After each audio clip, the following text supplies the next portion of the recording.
जी अस्सलाम वालेकुम वरहमतुल्लाहि वबरकातुहू। जनाब आज माशाल्लाह दो गब्बड़ माशाल्लाह पट्ठे बिल्कुल तैयार माशाल्लाह पट्ठे की लाट आई ने। ते पहले नंबर ते आ गई प्योर ब्लैक बीतल अमृतसरी माशाल्लाह पाठी ने। और बड़े दोस्तों की फरमाइश भी आई कि फौजी भाई जड़ियाँ बिल्कुल तैयार पट्ठा बना वो लिया दे, तो बिल्कुल खीरी पाठी ने बिरा और 35 तो 36 इंच माशाल्लाह दी हाइट ने। और वेल भी चेक कर सकते हैं भी चंगी लंबी वेल है और तोता फेस ने बिरा।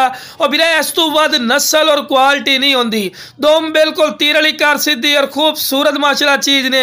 और बिरा 4 महीना की गारंटी शुदा गब्बन पाठी ने बिरा। महीने तो 1.5 महीने बाद इंशाल्लाह इन्हें बच्चे दे देने बिरा, ठीक है बिरा। और बिरा डिमांड ही मुनासिब हो सी, हालांकि बिरा ए नाल दी पट अगर तुसी मंडी का विजिट कर ली सो ना तो यह जनाब 70-75 हज़ार रुपए तो घट पाठ नहीं मिलनी।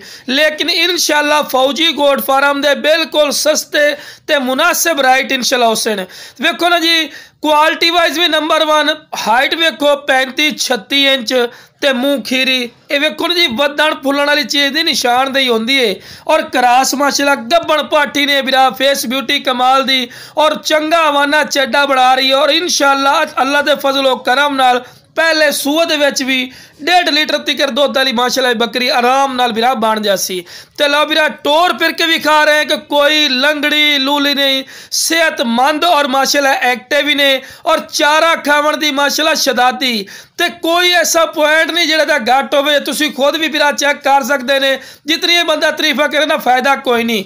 तो लो बिरा दूसरे नंबर ते माशाल्लाह पठ आ गई ने बिरा हुसन और खूबसूरती दी माशाल्लाह। फिर चेक करो माशाल्लाह बकरी दे माशाल्लाह वेल चेक करो कमाल दी माशाल्लाह वेल ही ने। और लंबी गर्दन दे विच ये बड़िया घाट बकरी दी लंबी गर्दन होंदी है।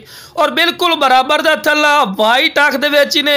कन्ना दे लापर अच्छे बिल्कुल कुंडली वाले सिंग छोटे छोटे बिरा चेक कर सकते हैं। ते पैर बनने क्योंकि तुहानूं वीडियो बना के चेक करवानी होंदी बकरी दी, इसे करके बिरा पैर बनने मजबूरी बन जाती है। तो यदि जनाब 36 इंच माशाल्लाह दी हाइट ने।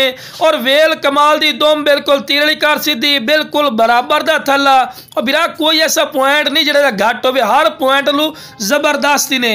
और डिमांड ही बिल्कुल जायज़ और मकूल हो सी, अपनी वो डिमांड नहीं होती। लो बिरा 2 दांदी ने और बिल्कुल तैयार पाठी ने बिरा 1.5 महीने बाद इंशाल्लाह ने बच्चे दे देने बिरा चेक कर सकते हैं। गब्बड़ माशाल्लाह पाठी ने ते लो बिरा टोर फिर के भी खा रहे हैं कि सेहतमंद और माशाल्लाह एक्टिव ने।